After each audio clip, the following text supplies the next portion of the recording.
Shalom saudara, bersyukur kita berjumpa lagi di dalam renungan harian GP Kris Pangkal Pinang.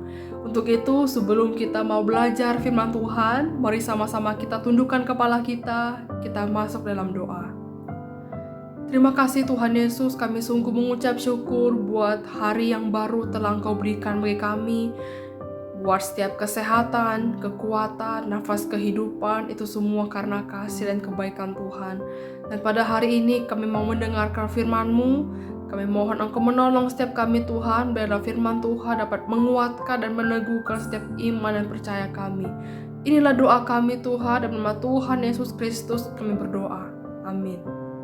Bapak, Ibu, Saudara, mari sama-sama kita membuka firman Tuhan yang terdapat di dalam Yeremia 29 ayat yang ke-7. Saya akan membacakannya bagi kita sekalian. Usahakanlah kesejahteraan kota kemana kamu aku buang, dan berdoalah untuk kota itu kepada Tuhan, sebab kesejahteraannya adalah kesejahteraanmu. Amin. Semakin jauh firman Tuhan yang kita bacakan. Saudara, Nabi Yeremia berpesan kepada bangsa Israel di pembuangan untuk tidak hanya meratapi nasib di pembuangan Babel, melainkan mengusahakan kesejahteraan kota itu serta berdoa baginya.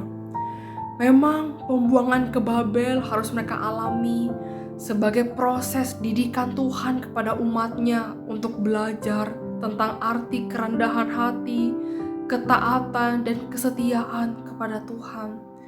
Dan lebih dari itu, sekalipun mereka ada dalam pembuangan, Tuhan ingin agar mereka bangkit dari situasi meratapi diri dan berbuat sesuatu bagi kota di mana mereka Tuhan buang.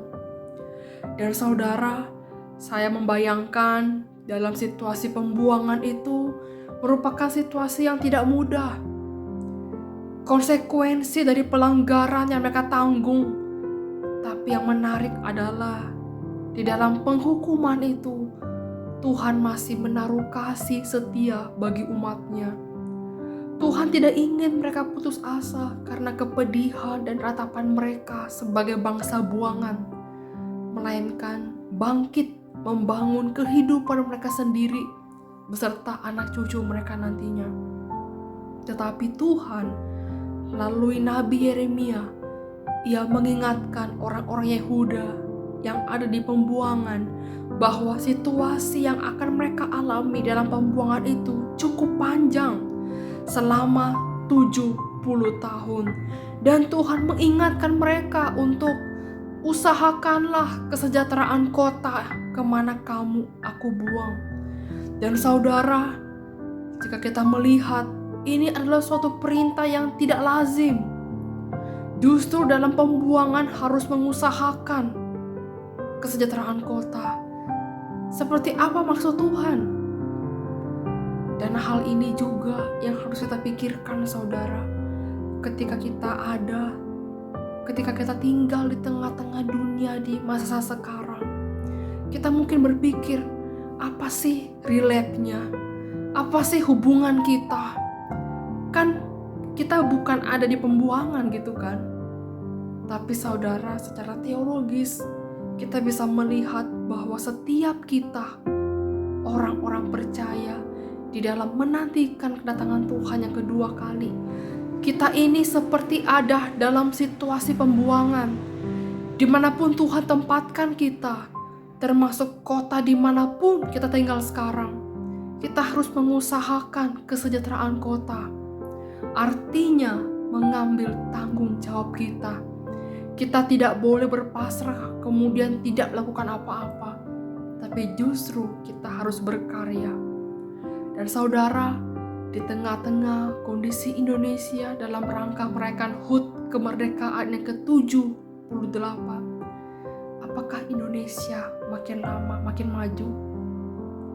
Ataukah kita yang tinggal di tempat kita hanya berdiam diri saja dan tidak melakukan apa-apa?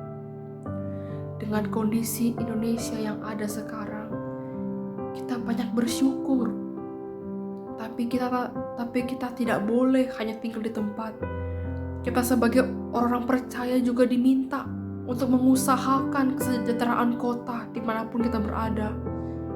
Pada waktu kita ada di tempat ini, dunia kita yang sementara, kita seperti ada dalam pembuangan, karena akan ada waktunya ketika Tuhan datang kembali, kita tidak ada di dunia ini. Maka dari itu saudara, selama kita masih ada di dunia ini, selama kita masih ada dalam dunia kesementaraan ini, kita dipanggil untuk bertanggung jawab, dan sebagai warga negara yang baik adalah bagaimana kita juga mengusahakan kesejahteraan di mana kita tinggal. Dan kita juga berdoa untuk setiap pemimpin kita.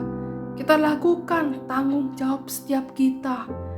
Jadilah berkat dimanapun kita berada, di tempat kerja kita, di kuliah kita, tempat studi kita, dan lingkungan manapun di dalam kota Pangkal Pinang ini. Dan kiranya Tuhan memberkati kita semua. Mari kita berdoa.